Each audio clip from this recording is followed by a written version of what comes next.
The Olympic torch was carried through Sichuan province, where entire towns were flattened during the May 12th earthquake. There was a moment of silence for the victims before the relay continued.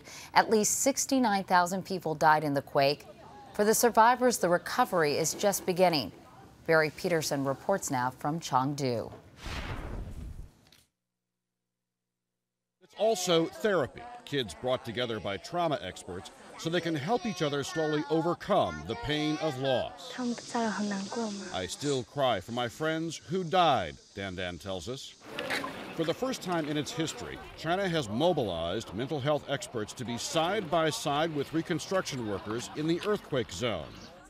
Realizing, says Professor Shen He Young, that ignoring trauma can be fatal. Suicidal thought, suicidal behavior is usually happened after this kind of trauma.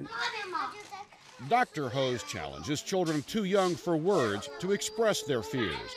So their play in the sandbox is also about psychology. Zun relives the past, pouring sand onto his toys for the falling rubble that killed his father. I want to go to heaven too, he said, to be with him. Generally, Dr. Ho tells us, kids recover faster than adults. And if they show us their emotions in the sandbox, we can offer them a safe environment. Therapy has helped Zhi Hao see life as safe again. He calls this a happy day where butterflies live free. But for some grown-ups, it's still too soon. In a country that imposes a policy of one child per couple, when you lose that child in the rubble, you lose the centerpiece of your family. And for many who went through that, the healing has just barely started. Julian Middle School is a shrine to sadness. 14-year-old Ray died here. Her father and other parents are under pressure to be quiet about the collapse of so many government-built schools, so we hid his identity. We want an investigation, he says, to redress this injustice. For some, a child is a guarantee that parents will have someone caring for them in old age.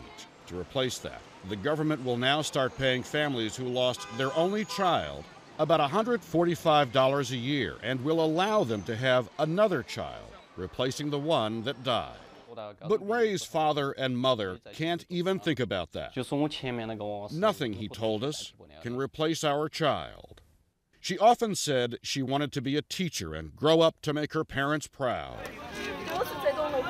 So many young lives filled with hope and love now lost.